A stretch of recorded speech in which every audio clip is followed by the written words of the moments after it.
안녕하세요. 반갑습니다. 오늘은 10분 드라마 첫 번째 시간으로 어리석은 부자 이야기입니다. 중학생 때 보면은 수업 시간에 졸고 있다가 수업 끝날 때쯤 되면 선생님이 5분 드라마를 해주는데 그때는 눈이 번쩍 뜨인 그런 기억이 납니다. 그래서 성경과 기독교 역사 가운데 하나님의 사람들을 조명해 보면서 드라마를 보듯이 이야기를 전개하면 좋겠다 그런 생각이 들어서 오늘은 10분 드라마 첫 번째 시간으로 어리석은 부자에 대한 이야기입니다. 한 사람이 예수님께 나와서 예수님께 부탁을 드립니다. 선생님, 우리 형님이 유산을 혼자 다 가지려고 하는데 선생님이 우리 형님에게 명령해서 재산을 동생과 나누게 그렇게 좀 해주십시오 하고 예수님께 부탁을 드렸습니다. 예수님은 그 말을 듣고 기분이 좋지 않았어요. 그래서 하시는 말씀이 이 사람아, 누가 나를 너희의 재판장이나 물건 나누는 자로 세웠느냐. 그러면서 하시는 말씀이 삼가 모든 탐심을 물리치라. 사람의 생명이 그 소유에 넉넉한 데 있지 아니하니라. 이렇게 말씀하시는 것이죠. 예수님이 한 비유를 들으시는데 그 비유가 어리석은 부자의 비유입니다. 어느 마을에 부자가 살았습니다. 이 부자는 넓은 땅을 가지고 있었고 많은 일꾼들과 일꾼들을 부리면서 농사를 지었습니다. 그에도 풍년이 들었습니다. 수확이 너무 많아서 곳곳에 나락을 쌓아 놨습니다. 이 곡식들을 다 어찌할꼬 창고가 작았습니다. 이 부자가 이런 고민에 쌓입니다. 내가 너무 곡식이 많아서 이걸 어찌할꼬 그런 곰곰이 생각 끝에 창고를 부수해야 되겠다. 창고를 부수고 더 크게 더 높게 커다란 창고를 지어야 되겠다. 그래서 거기다가 곡식들을 가득가득 채우고 이제는 편안히 살아야지. 그러면서 그 영혼에게 이렇게 말하는 거죠. 내 영혼아, 이제는 먹고 마시고 놀고 즐기면서 살자. 그동안 힘들게 일해왔는데 이제는 좀 편히 그렇게 살아야 되겠다. 평안을 누려야 되겠다. 그렇게 마음속으로 그 영혼에게 이릅니다. 그런데 하나님은 그에게 이런 말씀을 하셔요. 어리석은 자여, 오늘 밤에 내 영혼을 도로 찾으리니 그러면 네 예비한 것이 누구의 것이 되겠느냐. 하나님이 말씀하시는 것이죠. 그동안 이렇게 많이 모으고 큰 부자가 되었는데 하나님은 그날 밤에 이 부자를 부르신다는 것입니다.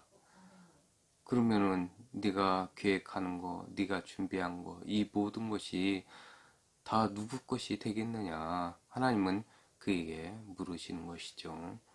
이 부자는 죽을 것은 생각지도 않고 살아왔습니다. 아주 천년 만년 살 것처럼 그렇게 계획하고 살아왔어요. 그러나 하나님은 오늘 밤 무슨 일이 일어날지도 모르고 살아가는 이 부자에게 어리석다고 말씀하십니다. 시편 14편 1절에 보면은 어리석은 자는 그 마음에 이르기를 하나님이 없다 하도다 이렇게 말씀하고 있어요. 하나님 없는 삶, 내가 나의 주인이고 내 마음대로 살아가는 인생, 이것이 어리석은 인생이라고 말씀하고 있는 것입니다. 우리는 그래서 어리석은 부자가 아니라 지혜로운 자가 되어야 됩니다. 지혜로운 자는 여호와를 경외하는 것입니다. 여호와를 경외하는 것이 지식의 근본이오늘 그렇게 말씀했거든요. 그래서 하나님을 경외하며 하루하루 살아가는 것.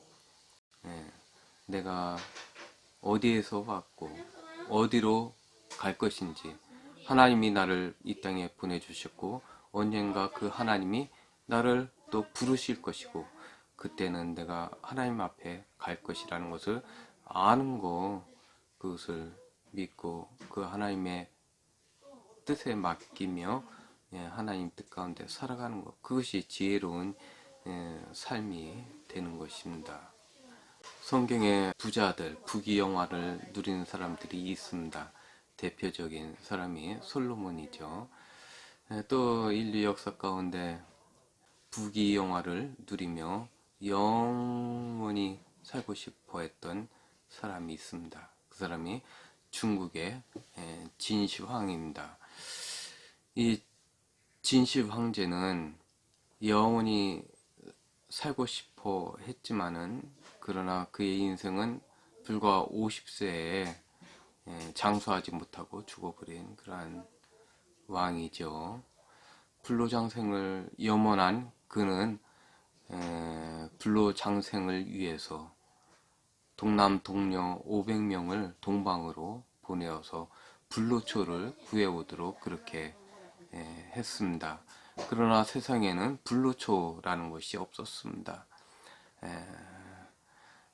그는 서쪽에 20km 떨어진 함양에 아방궁을 짓고 그곳에서 궁녀들과 함께 영원히 살고 싶어 했습니다. 하지만 아방궁이 완성되기도 전에 진나라가 망하는 바람에 그는 아방궁에 단 하루도 살아보지 못했습니다.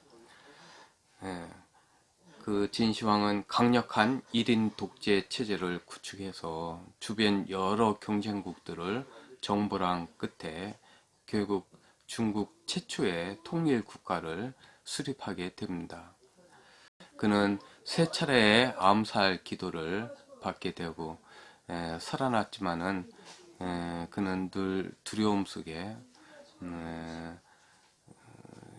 집에 왕궁 속에 들어가서 살면서 밖에도 나가지 못하는 그러한 삶이 되고 말았습니다. 그는 북쪽 오랑캐가 쳐들어올까봐 만리장성을 쌓게 하였고, 엄청난 그 만리장성이 우리를 지켜줄 것이라 그렇게 믿었습니다. 그는 누가 나를 죽일까, 그러한 두려움 속에 측근조차 믿지 못하는 그러한 생활을 했습니다. 그런데 그렇게 갈구하던 불로초는 세상에 없었고, 그의 주치의들은 수훈을 처방을 하게 됩니다. 진시황은 영생불멸의 물질로 수은을 사용하게 되는 것이죠. 수은은 작은 양을 섭취하게 되면 일시적으로 피부가 팽팽해져서 진시황은 수은을 불로장생의 약이라고 믿게 되었습니다. 그 당시 수은은 아주 귀하여서 금이나 은과 같이 기금속과 같았기 때문에 중국을 통일한 진시황은 전국에 수은을 모아서 수은으로 연못을 만들어 놓고 수은을 먹고 얼굴에 발라서 결국 수은 중독으로 코가 썩고 정신병에 걸려 폭정을 거듭하다가 마침내 최측근 경호 무사에게 살해당했다는 기록이 있습니다. 이 진시황은 죽어서도 자기를 지켜줄 군사가 필요했던 것 같습니다. 그래서 그의 무덤은 수많은 그 군사들을 만들어서 세우는 것을 보게 되는 것이죠. 죽어서도 생전에 못지않게 그렇게 영화를 누리고자 했던 이 진시황, 이것이 진시황의 병마 용갱이죠. 그러나 후대 사람들은 이 진시황을 지혜로운 왕이라고 말하는 사람은 거의 없습니다. 우리가 이 땅에서 지혜롭게 살아야 되는데 어리석은 부자가 아니라 지혜로운 자가 되어서 우리가 언젠가 주님 부르시면 할렐루야 하며 하나님 앞에 갈 수 있는 그런 우리가 다 되어야 할 것입니다.